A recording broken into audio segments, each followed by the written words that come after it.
사도행전 10장 1절에서 8절 말씀 한 절씩 교독하겠습니다. 가이사랴에 고넬료라 하는 어떤 사람이 있었는데 그는 이탈리아 부대라 하는 부대의 백부장이더라.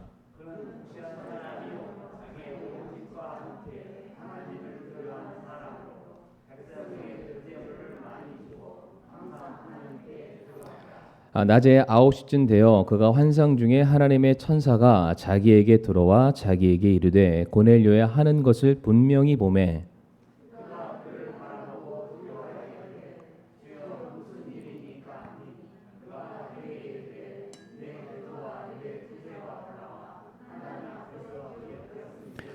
지금 사람들은 욥바로 보내어 베드로라 하는 시몬을 부르라.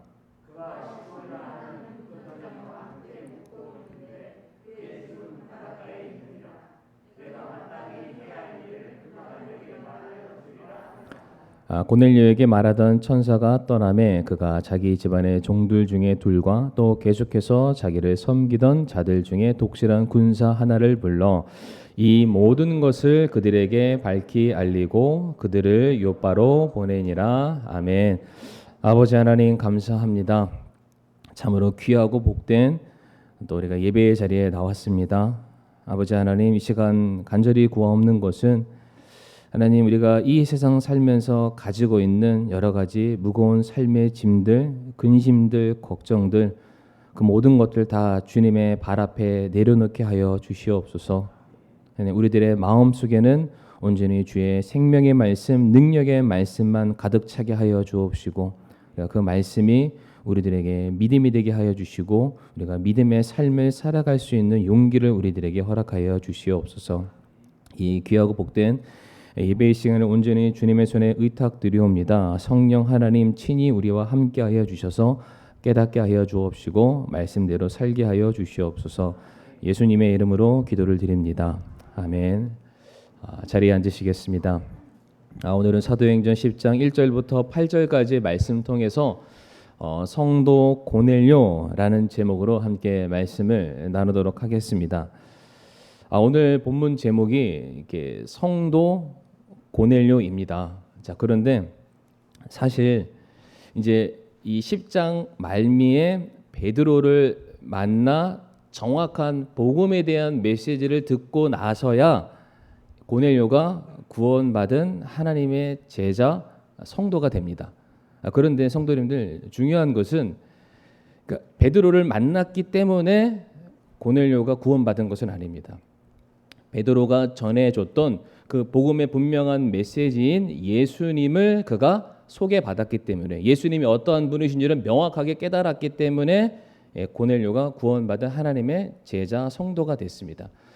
그런데 우리가 구원받기 위해서 성도님들이 우리 중요한 게 있습니다. 물론 가장 중요한 것은 우리가 예수 그리스도, 그분께서 우리의 죄를 위해서 십자가에 못 박혀 돌아가심으로 말미암아 우리의 모든 죄를 사해 주시고 우리를 죄와 사망의 권세에서 일으켜 주시고 부활의 생명으로 하나님의 백성으로 삼아 주심을 믿는 믿음이 우리에게 있어야 합니다. 그런데 이것과 동시에 우리에게 필요한 것이 무엇이냐면은 예수님이 십자가에 못 박혀 달려 돌아가신 그 이유가 바로 나 때문이라는 걸 알아야 됩니다. 다시 얘기해서 내가 죄인이라는 것을 인식해야만 예수님이 내게 필요하신 분이 됩니다. 그러니까 이게 없으면 그냥 예수님은 그냥 좋은 분이 되는 것이고요. 그냥 4대 성인 중에 한 분이 될 수밖에 없습니다. 그러니까 내가 죄인인 것을 인식한다는 것은 내가 현재 소유하고 있는 것이 나를 살게 하는 내 삶의 구원의 근거가 안 된다라는 것을 아는 사람입니다. 내가 가지고 있는 모든 것들을 다 부인할 줄 아는 사람. 내 힘으로는 안 되는 거나 내 삶에 도대체 어떻게 해야 내가 영생을 얻을 수 있으며 하나님의 자녀로서 온전한 삶, 평안한 삶을 살아갈 수 있을까 애쓰고 고민하는 사람만이 주님을 찾게 되는 것이고요. 그 주님이라는 좁은 문을 통과함으로 인해 진리 안으로 들어가고 하나님의 자녀가 되는 은혜를 얻게 되는 것입니다. 그러한 차원에서 오늘 본문에서 고넬료는 10장 말미에 구원받은 하나님의 성도가 됩니다. 그러나 이미 고넬료가 베드로를 만나기 전부터 어떠한 사람으로 살고 있었냐? 자기 자신이 죄인이라는 것을 분명히 자각하는 삶을 살아가고 있습니다. 난 죄인이다. 나는 하나님이 필요하다. 하나님이 참으로 두려우신 분, 하나님을 내가 경외할 수밖에 없다는 분명한 죄 인식을 가지고 살아갔기에 우리는 고넬료를 성도라고 부를 수가 있다는 사실입니다. 그런데 성도님들, 이제 고넬료가 성도라고 이제 결국에는 부름을 받게 되는데, 사실은 이 고넬료가 구원과는 전혀 상관없는 무관한 삶을 살아왔던 사람입니다. 그런데 하나님께서 고넬료를 향해서 천사를 보내시고요, 환상 중에 그에게 메시지를 전달해 주시게 됩니다. 베드로라는 사람이 있는데 그가 너에게 와서 네가 해야 될 모든 것들을 너에게 말해주게 될 것이다. 바로 이 사건으로 인해서 로마인 백부장이었던 고넬료가 자기가 가지고 있던 모든 신분들을 다 내려놓고 하나님의 백성으로서 새롭게 인생이 바뀌게 되는 사건이 오늘 사도행전 10장의 말씀이 되겠습니다. 특별히 이제부터 고넬료에 대해서 우리 성도님들에게 소개해드리길 원하는데, 고넬료가 얼마만큼 복음과 구원과 무관한 사람이었을까? 우리 성도님들 1절 말씀만 우리 다시 한번 같이 읽어볼까요? 1절 말씀 시작. 그는 이탈리아 보데라 하는 부대의 백부장이더라 라고 되어 있죠. 우리가 1절 말씀을 통해서 고넬료가 어떠한 사람인지 세 가지 정보를 찾아볼 수가 있습니다. 어떤 거냐? 아마 화면에 나오게 될 텐데요. 고넬료는 어떠한 사람인가? 첫 번째, 그가 현재 근무하고 있는 장소가 나오는데 장소가 가이사랴라고 되어 있습니다. 성도님들, 가이사랴는 어떠한 곳이냐면 로마 황제가 자신이 직접 선출한 뽑은 유대 총독들이 머무르는 행정 도시가 되겠습니다. 신약에 등장하는 본디오 빌라도라든지 벨릭스라든지 베스도와 같은 그 수많은 총독들이 근무했던 곳이 가이사랴가 되겠습니다. 가이사랴의 경우에는 황제 가이사 아구스토가 헤롯 왕에게 하사한 땅입니다. 그에게 선물로 준 땅인데 그것을 헤롯 대왕이 감사해서 그 왕을 기념하기 위해서 자기에게 준 땅을 봉선동이라 칭하는 것이 아니라 내가 이곳을 왕의 이름으로 바꾸길 원합니다 라고 해서 그곳의 이름이 가이사랴로 바뀌게 된 것입니다. 그런데 성도님들, 이 땅의 이름, 지명의 이름을 바꿀 때 특별히 그 지명의 이름을 황제의 이름으로 지칭하기 위해서는 두 가지 조건이 필요했다고 합니다. 당시에는 로마 황제가 그냥 사람, 인간이 아니라 신으로 숭배를 받고 있었습니다. 그러니까 예배의 대상이었습니다. 그래서 가이사랴라는 지명을 쓰기 위해서, 왕의 이름을 쓰기 위해서는 두 가지가 있었는데 뭐가 있어야 되느냐? 왕, 신을 경배하기 위한 신전이 반드시 있어야만 합니다. 그리고 신전이라는 건물만 있으면 안 됩니다. 그 신전 안에 이 신전의 주인이 누구인지를 알게 하는 로마 황제의 신상이 그 안에 있어야만 합니다. 신전이 있고 신전의 주인된 황제의 모습이 그 안에 떡하니 있어서 수많은 사람들이 황제를 예배할 수 있는 장소가 마련이 되어야만 그곳을 가이사랴라고 이름을 지칭할 수 있었다고 합니다. 다시 말해 지금 고넬료가 근무하고 있는 장소가 어떠한 곳이냐? 로마 황제가 신격화된 바로 그와 같은 도시에서 고넬료가 근무를 하고 있었습니다. 두 번째로 그의 출신이 나오는데 고넬료라는 이름을 가지고 있잖아요. 그런데 이 고넬료가 본인의 이름이 아니라 자기 가문의 이름입니다. 그러니까 역사 자료를 보게 되면은 우리는 고넬료 읽지만은 코넬리우스 가문이라고 되어 있는데 당시 이 코넬리우스 가문의 경우에는 로마 공화정의 집정관이 약 30%나 해당되는 수많은 사람들이 이 고넬료 집안에서 쏟아져 나왔다고 합니다. 집안 대대로 로마의 혈통을 유지했고 로마 황제에게 충성 복종했으며 로마에서 커다란 역할을 감당했던 바로 그 가문이 고넬료 가문. 이 신라의 골품 제도라는 게 있는데 성도님들 기억나시죠? 진골과 성골이 있는데 고넬료는 어디에 해당되냐면은 성골에 해당되는 사람. 그러니까 얼마든지 그가 필요하다고만 하면은 왕가의 후손으로서도 등극할 수 있는 그만큼의 권력가에 속해 있는 사람이 고넬료입니다. 마지막으로 그의 직분을 알 수 있는데 고넬료의 직분은 백부장입니다. 백부장이 뭔지는 성도님들 잘 아시죠? 그러니까 100명의 휘하 병사들을 다스리는 사람을 성경에서 그를 백부장이라고 부릅니다. 이 당시에 이제 유대의 역사, 로마 전쟁사를 보게 되면은 로마가 유대죠. 이스라엘을 다스리기 위해서 600여 명의 병사를 그쪽으로 보냈다고 합니다. 파견을 보냈다고 합니다. 유대라는 나라가 이제 얼마나 큰지 성도님도 혹시 가늠이 되실지는 모르겠는데 제 기억에 맞다면 우리나라 강원도 정도 되는 사이즈가 유대 땅이라고 보시면 틀리지가 않습니다. 그 많은 땅 안에 그때 당시 이스라엘 백성들이 몇 명이 살았는지는 알 수는 없지만 그 땅을 다 통솔하기 위해서 600명이면 좋겠습니다. 이 얘긴즉슨 로마 병사들이 굉장히 막강했음을 의미하거나 아니면은 이스라엘의 그만큼 세력이 미비했음을 의미하는 그러한 자료가 될 수도 있습니다. 분명한 것은 이스라엘 전체를 관할하는데 병사 600명만 있으면 되는데 그 600명을 통솔하는 백부장은 몇 명일까요? 어렵죠? 6명이면 되죠. 그런데 이 백부장 바로 위에는 누가 있냐면 총독이 있습니다.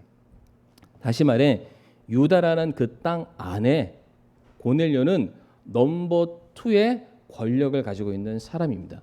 그러니까 무소불위의 권력이죠. 그러니까 헤롯 대왕 총독만 없으면 얼마든지 유대 사람들의 생명을 쥐었다 폈다 할 수 있는 그 사람, 필요하다면 얼마든지 탈취하고 사람들을 죽일 수 있는 권세가 고넬료라는 사람에게 있었습니다. 다시 말해 고넬료는 하나님이 택하신 선민 이스라엘과는 전혀 거리가 먼 이방인이었고 복음에 대해서는 예수님을 핍박하고 죽였던 로마 황제의 오른팔이나 다름없는 그러한 사람이었고 또한 로마 제국의 손가락 안에 드는 권력을 가지고 있는 그와 같은 가문에 속한 사람이었습니다. 쉽게 얘기해서 이 고넬료라는 사람은 예수님 없어도 충분히 먹고 사는 일에 있어서는 문제가 없는 사람. 아니 예수님 없어도 이미 이 세상에서 예수님이 우리에게 허락하여 주는 하나님의 자녀죠. 왕 같은 제사장의 권위에 이미 올라가 있는 사람이 고넬료라는 사람이었습니다. 자, 그런데 1절에서는 이 세상이 말하는 고넬료의 신분이 기록되어 있다면 2절과 4절 말씀 보게 되면 성경이 말하고 있는 당시 하나님께서 바라보시는 고넬료는 어떠한 사람이었을까? 우리가 다 같이 2절 말씀 우리 성도님도 한번 같이 읽어보도록 하겠습니다. 2절 말씀 성경책을 보시면서 같이 읽겠습니다. 시작. 그는 독실한 사람이요 자기의 온 집과 함께 하나님을 두려워하는 사람으로 백성에게 구제물을 많이 주고 항상 하나님께 기도하더라. 아멘. 오늘 설교 제목이 성도 고넬료인데 우리가 일단 이 말씀을 통해서 성도는 어떠한 사람인가? 성도는 하나님을 경외하는 사람이 참된 성도라는 것을 알 수가 있습니다. 방송실과 제가 꿍짝이 잘 맞지 않는데요. 첫 번째, 그렇죠? 우리 기동이 형제 화이팅 해주시길 바랍니다. 첫 번째, 주를 경외하는 자가 참된 성도입니다. 자, 2절 말씀에 성경이 고넬료에 대해서 말하기를 그는 독실한 사람이다. 그는 주를 하나님을 두려워하는 사람이었다라고 말하고 있습니다. 성도님 여기서 독실하다는 것은 무엇을 의미하냐면은 경건함을 의미합니다. 경건함은요 단순히 조용함을 말하지 않습니다. 침묵을 하는 것을 경건이라고 말하지 않습니다. 경건하기 위해서 다시 말해 세상과 구별되기 위해서 이 세상에서 내 믿음을 드러내기 위해서는 그에 합당한 희생과 결단이 반드시 필요합니다.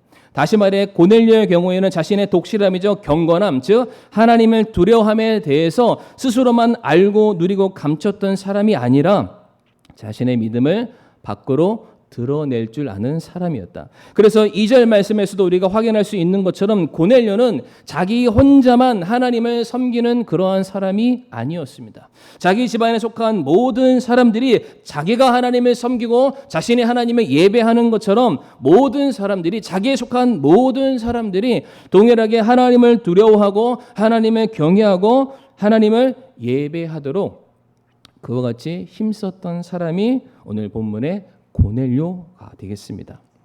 제가 1절 말씀을 통해서 고넬료가 어떠한 사람인지 소개를 드렸는데, 고넬료는 어떠한 사람이었습니까? 로마 황제가 신처럼 군림하고 있는 가이사랴에서 근무하고 있는 사람이었습니다. 그 황제의 수족이죠. 오른팔이 되어서 그 황제가 명령하는 대로 사람을 살리기도 하고 죽이기도 하고 이스라엘 모든 사람들의 재물을 빼앗아 오는 그런 역할을 감당했던 사람이 고넬료라는 사람이었습니다. 황제의 명령에 의해서 세상의 가치관에 이끌려서 그대로 살아갈 수밖에 없었던 그러한 자리에 서 있는 사람이 고넬료였는데, 지금 오늘 본문에서 고넬료는 무엇을 선택하냐? 로마 황제가 진짜 왕이 아니라는 겁니다. 바로 하나님만이 우리의 진정한 왕이시여 하나님만이 내 목숨 걸고 섬겨야 될 분임을 고넬료 혼자만 스스로 고백했던 것이 아니라 자기에게 속한 자기의 영향력이 뻗칠 수 있는 모든 사람들에게 로마 황제가 황제가 아닙니다.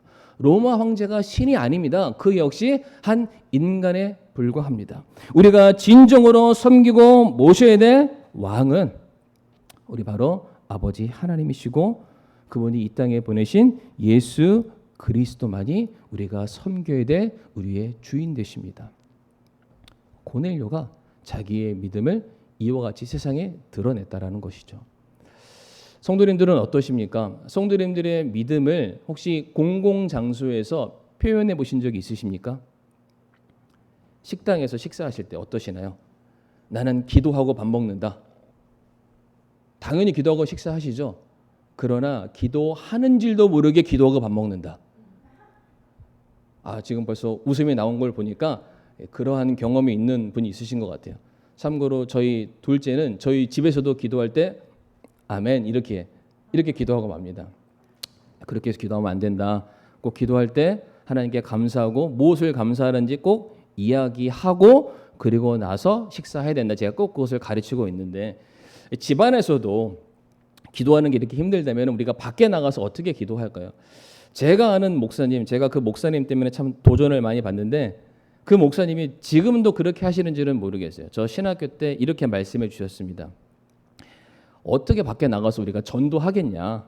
이미 한 10수년 전인데도 사람들에게 만나서 복음을 전하는 게 쉽지 않다고 저에게 말씀하시면서 내가 사람들에게 전도할 수 있는 유일한 한 가지 방법을 선택했는데, 식당에 가면은 식사 기도를 할 때, 그러니까 같이 동석이 하는 사람이 있든 없든 식사를 할 때 자리에서 일어나신답니다. 그리고 마치 축사하듯이 그 자리에 있는 모든 사람들에게 다 들으라고 기도를 한다고 하셨어요. 그래서 예수님에 대해서, 십자가의 사역에 대해서 청산윤수 한라산부터 백두산까지 쭉 막 별의별 걸 다 얘기하시고 옆에 있는 사람 다 들으라고 그렇게 하고 난 다음에 아멘 하고 앉아서 식사를 하신대요. 지금도 그렇게 하시는지는 제가 잘 모르겠습니다. 성도님들 이렇게 하실 수 있으세요? 쉽지 않죠. 그러니까 공공장소에서 내 믿음 드러내는 것이 정말로 쉽지 않습니다.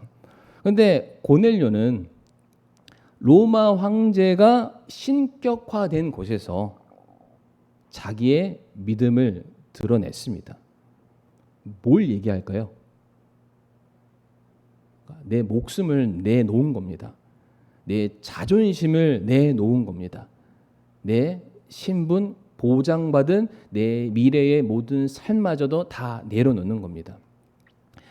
예수님께서 십자가 위에서 못 박혀 돌아가신 것, 그리고 예수님의 제자들이 순교를 당할 수밖에 없었던 이유는 무엇이었냐면은 예수님이 왕이시다였습니다. 그 이야기를 로마 황제가 듣고 나서 가당치 않잖아요. 유대 청년이 나사렛 출신의 아무것도 없는 저 12명의 졸개들이나 끌고 다니는 저 사람이 어떻게 로마 황제보다 더 높은 만왕의 왕이 될 수 있냐? 그것을 용납하지 못해서 예수님이 십자가 못 박혀 돌아가셨고 예수님의 제자들이 그들이 가는 곳곳마다 주는 그리스도시요 살아계신 하나님의 아들이시며 그분만이 만왕의 왕이십니다를 선포하게 되었을 때에 그들의 목숨이 달아났습니다. 지금 이 가이사랴에 있는 고넬료가 동일한 위험을 감수한 겁니다. 얼마든지 자기의 목이 달아날 수 있는 거죠. 가문에서 배척을 당할 수도 있는 그런 상황이었고 백부장으로서 앞으로 모든 것들이 승승장구할 수 있는 자기의 모든 핑크빛 미래를 다 내려놓는 그와 같은 신앙의 결단을 하게 되었다는 사실이죠. 성도님들, 예수님께서 십자가에 못 박혀 돌아가시는 그 장면 속에서 두 사람, 믿음의 두 사람이 등장하는데 혹시 기억나시나요? 니고데모와 아리마대 요셉이 등장을 했습니다. 니고데모, 한밤중에 예수님을 찾아와서 아무도 모르게 내가 어떻게 영생을 얻겠습니까? 라고 조용히 찾아왔던 바로 그 사람. 그런데 니고데모도 그렇고 아리마대 요셉도 그렇고 둘 다 산헤드린 공회원이었습니다. 산헤드린 공회원은 그때 당시 유다에 70명밖에 없는 사람들이었습니다. 그 사람들은 법을 제정하고 법을 집행하는 사람들이었습니다. 자기 자신이 그냥 국회의원 같은 사람이에요. 내가 법이고 내가 곧 진리였던 사람들이었어요. 근데 그 사람들이 동일하게 예수님을 부인하고 예수님을 십자가에 못 박았던 사람들이 또한 산헤드린 공의원이기도 합니다. 그 두 사람 니고데모랑 아리마대 요셉이 예수님께서 십자가에 돌아가시자 딱 하고 나타나서 한 사람은 자기의 새 무덤을 주님께 드립니다. 또 한 사람은 몰약과 향후가 100근 섞인 것쯤. 이것은 왕을 기념하는 그 숫자를 가지고 있는데 이분이 나의 왕이시라는 겁니다. 이분에게 내 빈 무덤을 드리게 됐을 때는 그분이 죄와 사망의 권세를 깨뜨리시고 다시 생명으로 일어나실 왕임을 믿습니다 라는 고백을 가지고 그들이 자기들의 무덤과 주님의 죽으심을 기념하게 됩니다. 그 사람들이 그 자리에서 자기의 믿음을 고백했다는 것은 자신들이 가지고 있는 산헤드린 공의원이라는 모든 자격을 다 내려놓겠다는 거죠. 예수님을 나의 왕으로 섬기겠다는 것은 내가 예수님처럼 십자가에 못 박혀 죽임을 당해도 좋습니다. 고백하는 것과 마찬가지였습니다. 오늘 본문에서 고넬료는 로마 황제가 신격화되어 있는 도시에서 하나님을 경외하는 사람이었습니다. 남의 것을 빼앗고 자기를 높이는 사람이 아니라 오히려 자기의 것을 가지고 남을 돕는 사람, 하나님의 말씀에 순종하는 사람이 바로 본문의 고넬료였습니다. 사랑하는 성도님들, 성도는 어떠한 사람입니까? 오직 주님만을 경외하는 사람, 주님만을 온전하게 두려워할 줄 아는 사람, 주님이 나의 전부 되시기 때문에 내가 가지고 있는 것 모든 것들 기꺼이 다 내려놓아도, 내가 세상에서 내가 가지고 있는 모든 신분과 직책 다 내려놓아도 그것보다 더 좋은 놀라운 신분이죠. 하나님의 자녀가 되는 권세 얻음을 기뻐할 줄 아는 성도가 참된 성도임을 믿으시기를 간절히 바랍니다. 두 번째로 4절 말씀 보게 되면은 이제 성경이 고넬료에 대해서 또 한 가지를 설명을 하고 있습니다. 두 번째로 살펴볼 수 있는 성도의 특징은 무엇이냐면은 하나님을 증거하는 자가 참된 성도입니다. 4절 말씀에서도 하나님께서 이제 천사를 고넬료에게 보내서 어떠한 메시지를 전하시게 되는데 그때 천사가 고넬료에게 이와 같이 말을 하게 됩니다. 4절 말씀에 그가 그를 바라보고 두려워하여 이르되 주여 무슨 일이니까 하니 그가 그에게 이르되 천사가 고넬료에게 이르되 내 기도와 내 구제가 올라와 하나님 앞에서 기억되었은즉이라고 말하고 있습니다. 그러니까 고넬료는 하나님을 두려워하는 사람이었고 또 무엇을 하는 사람이었습니까? 기도와 구제에 힘썼던 사람이라는 것을 우리가 알 수가 있습니다. 그런데 성도님들 저를 한번 보시고요. 성경 말씀에 우리가 기도했다, 누가 기도했다, 어떠한 사람이 간구했다, 외쳤다라고 했을 때 하나님이 통상적으로 어떠한 표현을 쓰시냐면은 내가 너희 기도를 들었다라고 말씀하십니다. 네가 말하는 것을 들었다. 근데 이 말씀에서는 뭐라고 되어 있나요? 고넬료가 했던 기도를 들었다라고 말씀하지 않습니다. 뭐 하셨다고요? 기억했다라고 말씀하십니다. 성경에 이 기억했다라는 이 말이 또 다른 곳에서는 어떻게 사용되냐면은 마가복음 14장 말씀 보게 되면은 나병 환자였던 시몬의 집에 예수님께서 가셔서 식사를 하시게 됩니다. 근데 예수님께서 식사를 하시는 동안에 한 여인이 예수님께 찾아와서 자기가 가지고 있었던 그 귀한 향유를 예수님께 붓습니다. 어떤 복음서에서는 예수님의 머리에 부었다, 어떤 복음서에는 발에 부었다, 약간 분분하기 때문에 서로 다르기 때문에 그냥 예수님께 향유를 붓습니다.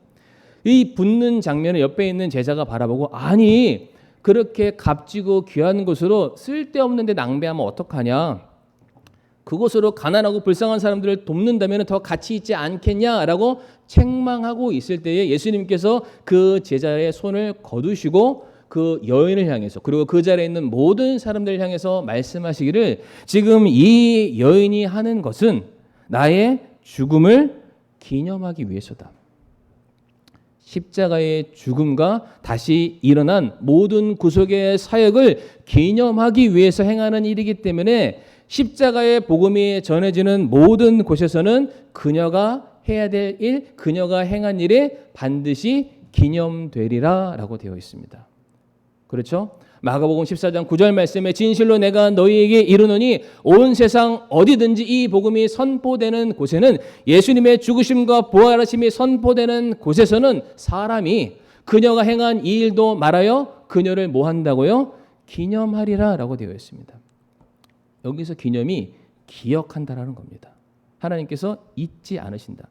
성도 여러분들, 여기서 기념한다는 것은 무엇을 기념한다는 겁니까? 생명과 관련되는 것, 복음과 관련되는 것, 영혼을 건져내는 그와 같은 것들을 하나님께서 기억하신다라고 말씀하고 계십니다. 이 동일한 기억을 지금 누구에게 적용하고 계십니까? 고넬료라는 사람에게 적용하고 계시잖아요. 성도 여러분들, 고넬료가 기도하는 사람이었습니다. 하나님을 찾는 사람이었습니다. 그런데 성경은 말하기를 그가 기도만 하는 사람이라고 말하지 않습니다. 그는 기도와 구제에 힘썼던 사람, 다시 말해 구제하기 위해서 기도했던 사람이라고 말을 하고 있죠. 성도 여러분들, 구제가 뭘까요? 구제. 내가 가지고 있는 한 푼 남는 돈을 그냥 누군가에게 전달해 주는 게 구제일까요? 전혀 그렇지 않습니다. 성경적인 구제는 무엇이냐면은 누군가에게 도움을 받지 못하면 내일의 삶을 기대할 수 없는 사람들을 돕는 게 구제입니다. 다시 말해 사람을 살리는 행위가 구제입니다. 영혼을 건지는 게 구제입니다. 성도님들, 성경의 첫째 가는 계명이 뭔지 아시죠? 하나님을 내 마음과 정성과 뜻을 다해서 너희 주 하나님을 사랑하라. 이 꼴. 내 이웃을 내 몸처럼 사랑하라. 구제는 이웃 사랑인데 이웃 사랑은 누구를 사랑하는 건가요? 하나님을 향한 사랑이잖아요. 그러니까 내가 누군가를 돕는다는 것은 결국에는 하나님의 영광과 하나님의 사랑과 하나님의 은혜를 전해주는 행위가 되는 것입니다. 내가 가지고 쓰고 남은 것의 남은 부분을 누군가에게 단순히 채워주는 것이 구제가 아니라 사람을 살리는 데 쓰임받는 성도의 구체적인 신앙 행위가 구제라는 거죠. 제가 예를 두 가지를 드리도록 할 텐데, 베드로가 사도행전 3장 말씀에 이제 잘 기억하실 거예요. 성전 문 앞에 앉아 있었던 안진뱅이를 구제하는 사건이 나옵니다. 기억나시죠? 안진뱅이가 막 이렇게 앉아서 한 분만 주세요, 빵 좀 주세요, 먹을 걸 주세요, 막 손을 흔들었을 때 베드로가 그 불쌍한 영혼을 바라봅니다. 그러면서 뭐라고 말하나요? 은과 금은 내게 없거니와. 정말로 없었을까요? 하다못해 1,000원이라도 있었겠죠. 하지만 은과 금은 내게 없거니와. 먹고 쓰면은 사라지는 그런 것을 나는 너에게 주고 싶지 않다. 대신에 내게 있는 것을 너에게 주노니 나사렛 예수 그리스도의 이름으로 일어나 걸으라 라고 말합니다. 돈을 준 게 아니었습니다. 베드로가 뭘 줬습니까? 자신이 소유하고 있었던, 자신이 받은 하나님의 은혜와 사랑을 안진뱅이에게 전해주게 되었을 때에 내일을 소망할 수 없는 사람이 일어났습니다. 우리가 지지난 시간에 살펴봤던 욥바의 다비다도 과부들에게 무엇을 줬습니까? 겉옷을 줬잖아요. 겉옷은 의복의 개념이 아니라 신분의 변화라고 제가 설명을 드렸습니다. 그렇죠? 기억나시죠? 다비다 역시 과부였죠. 내일을 소망할 수 없는 사람이었는데 예수님을 만나게 되었을 때에 그의 신분이 변화되었습니다. 나는 남편을 잃었는데 예수님을 만나서 영원한 나만을 사랑하는 진실한 남편을 만남으로 말미암아 다비다의 삶이 완전히 변화되었잖아요. 그러니까 다비다가 그것을 경험했기 때문에 자기가 만나는 사람들에게 무엇을 주냐면은 똑같은 겉옷을 줍니다. 다비다는 예수님으로 말미암은 의의 옷을 입었는데 그 의의 옷을 상징하는 겉옷을 주면서 더 이상 너희들 세상이 치부하는 내일을 소망하지 못하는 그런 과부와 같은 인생 살지 말고 주님 만나서 새로운 삶을 살아라. 참 신랑 되시는 예수 그리스도로 말미암아 너의 삶이 새로워지기를 원한다. 다비다는 자기가 받은 은혜를 그대로 동일한 아픔과 상처를 가지고 있는 사람에게 전해주는 삶을 살았던 것입니다. 돈을 준 게 아니에요. 쓰고 남은 것을 준 게 아니라 베드로도 그렇고 다비다도 그렇고 내가 주님께로부터 받은 것을 가지고 전해줬습니다. 그랬을 때 이것을 받는 사람들이 어떠한 삶으로 변화됩니까? 예전에는 전혀 상상할 수 없었던, 다음이 없는, 끝이 없는 새로운 신분의 놀라운 복음의 은혜를 그들이 경험하지 않았겠습니까?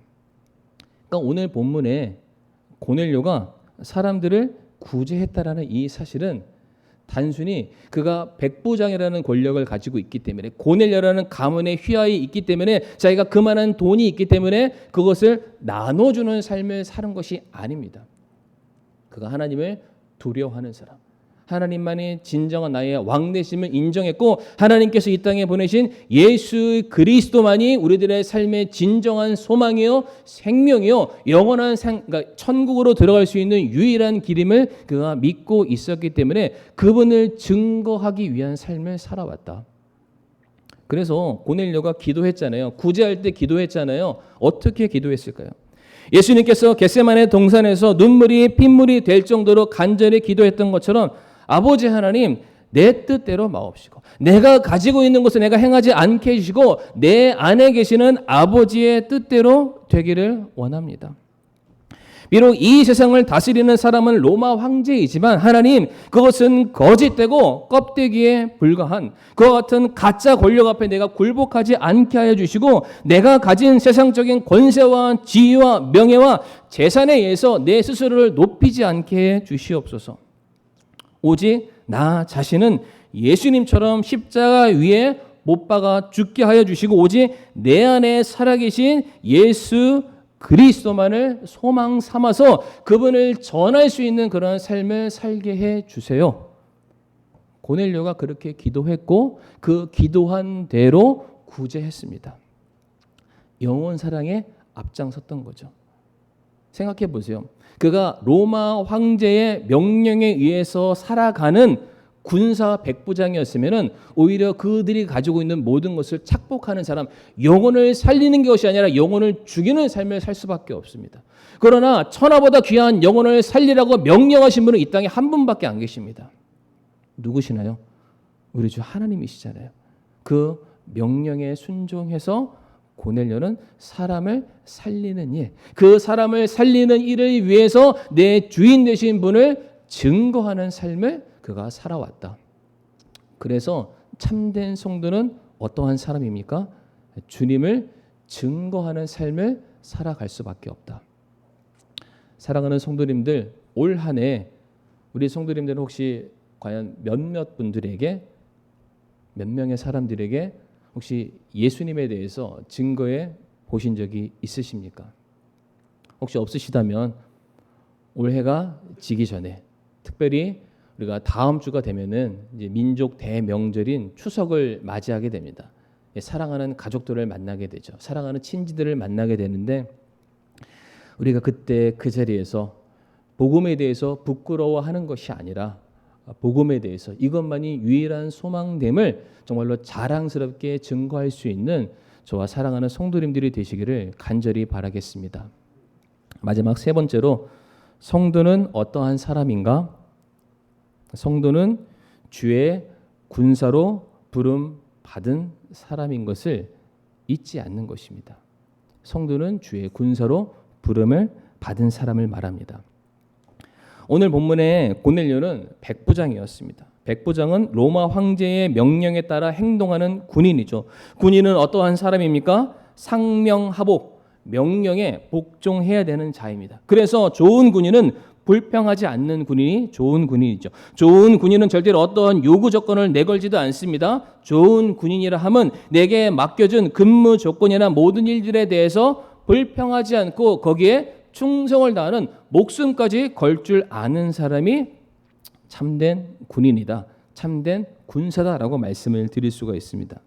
사실 오늘 본문에 고넬료가 그러한 군인이었죠. 로마 황제의 말에 의해서 그가 살려면 살고 그가 죽으라면 죽는 신용을 하는 그러한 사람이 오늘 본문에 있었던 고넬료 로마 백부장이었습니다. 그러나 고넬료가 무엇을 깨닫게 됩니까?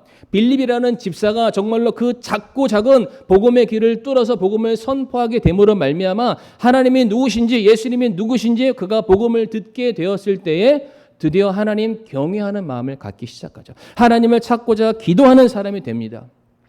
이와 같은 일련의 모든 사건들을 통해서 고넬료가 무엇을 깨닫게 되냐면은 사법권, 입법권, 행정권 이 모든 것을 가지고 있는 로마 황제가 진짜 왕이 아니라 오직 예수 그리스도만이 나의 진정한 왕이시오. 그분의 말씀만이 참된 명령이시고 그 명령대로 살아갈 때에만 내가 사람들을 지키고 살릴 수 있는 참된 군사로서 쓰임 받을 수 있음을 깨달았습니다. 그래서 더 이상 고넬료는 로마 황제를 섬기는 자가 되지 않고 하나님을 섬기는 자.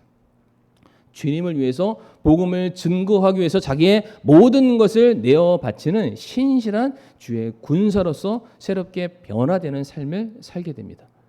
사랑하는 성도님들, 디모데후서 2장 2절과 3절 말씀 보게 되면은 고넬료만 백부장, 고넬료만 군사가 아니라 구원받은 모든 성도들 역시 주님께서 부르신 군사다라고 말씀하고 계십니다. 우리가 다 같이 디모데후서 2장 2장 3절부터 4절까지 말씀 같이 읽겠습니다. 앞에 화면에 나오니까요. 같이 읽을까요? 시작.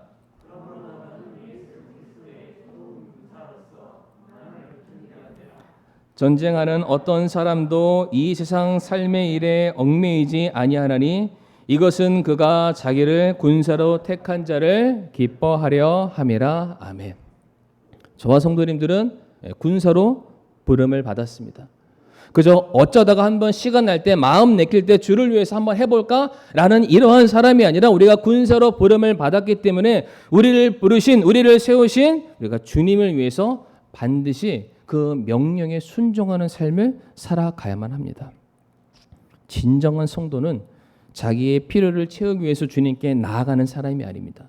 진정한 성도는 하나님의 뜻과 계획과 하나님의 나라를 이루기 위해서 징집받은 그러한 군인들입니다. 그래서 하나님의 목적에 합한 사람이 되기 위해서 고군분투하는 사람이 참된 성도이고 나를 부르신 분에 따라 살기 위해서 내 생활에 얽매이지 아니하고 그분의 명령만을 위해서 목숨 걸고 나아갈 줄 아는 사람이 온전한 주님의 군사. 바로 고넬료가 자기 자신에 속해 있는 모든 것들을 다 부인하고 내려놓고 나의 진정한 상관은 오직 예수 그리스도이시다. 그분만이 나의 전부가 되시고 그분이 나의 기쁨 되시고 나의 소망 되시며 나는 이제 그분의 명령에만 순종하는 자가 되길 원하고 내가 모신 그분만을 내가 사람들에게 드러내기를 원합니다. 라는 그러한 삶을 고넬료가 살게 되었습니다. 그래서 성도님들 이와 같이 참된 성도의 모습을 지녀왔던 이 고넬료를 누가 기억하셨습니까? 하나님이 기억하셨습니다. 무엇보다 하나님 두려워할 줄 알고요. 무엇보다 하나님이 내게 맡겨주신 그 명령을 사람들에게 전할 줄 알며 그것을 위해서 상명하복 온전히 주의 말씀에 순종하기 위해서 목숨까지 내어놓기를 힘썼던 자기 부인을 실천했던 이와 같은 고넬료를 하나님께서는 잊지 않으시고 그에게 베드로를 보내서 그를 구원케 하셔서 정말로 준비된 주의 군사로 놀랍게 사용하시게 된 것입니다. 그러므로 오늘 말씀을 통해서 우리 사랑하는 성도님들, 하나님, 제가 오늘 본문에 나와 있는 고넬료와 같은 자가 될 수 있게 해주세요. 내가 가이사랴라는 이 세상의 물질 만능주의 속에 내가 살아가고 있지만 돈이 전부가 아니라, 이 세상의 성공의 전부가 아니라, 권력이 전부가 아니라 내가 오직 주님만이 내 전부 되심을 인정하는 믿음이 제게 있게 해주세요. 고넬료라는 그 가문이 중요한 것이 아니라 내 가족보다 내가 온전히 더욱더 섬기고 모셔야 될 분이 있고 내가 자랑하고 증거해야 될 분이 있음을 내가 잊지 않게 하여 주시옵소서. 내가 나 만족을 위해서 살아가는 그러한 사람이 아니라 주님께 부름받은 군사로서 그의 합당한 삶을 살게 하여 주시옵소서. 이와 같은 신앙 고백을 통해서 하나님께서 칭찬하시는 귀한 성도님들이 될 수 있기를 간절히 바라도록 하겠습니다. 이 시간 다 같이 머리 숙여 함께 기도하겠습니다. 사랑하는 성도님들, 우리가 주님의 일에 헌신할 수 있다는 것 그 자체가 얼마나 귀하고 값진지 모릅니다. 우리가 받은 은혜가 너무 크기 때문에 당연히 우리가 주를 위해서 헌신하고 섬겨야죠. 그런데 더 중요한 것은 그렇게 우리가 행할 때에 하나님께서 기억하신다라고 말씀하십니다. 기억하시고 그에 합당한 모든 보상을 우리에게 주시겠다라고 말씀하고 계십니다. 우리가 하나님께 기억되는 자가 되기 위해선 이 세상으로부터 우리의 모습을 반드시 드러내야만 합니다. 우리가 받은 구원의 은혜를, 그 구원의 은혜의 주인 되시는 예수 그리스도를 증거하고 나타내고 선포하는 일에 하나님, 제가 쓰임 받기를 원합니다. 그런 참된 성도, 신실한 군사 될 수 있게 해주세요라고 이제 함께 머리 숙여 기도하겠습니다.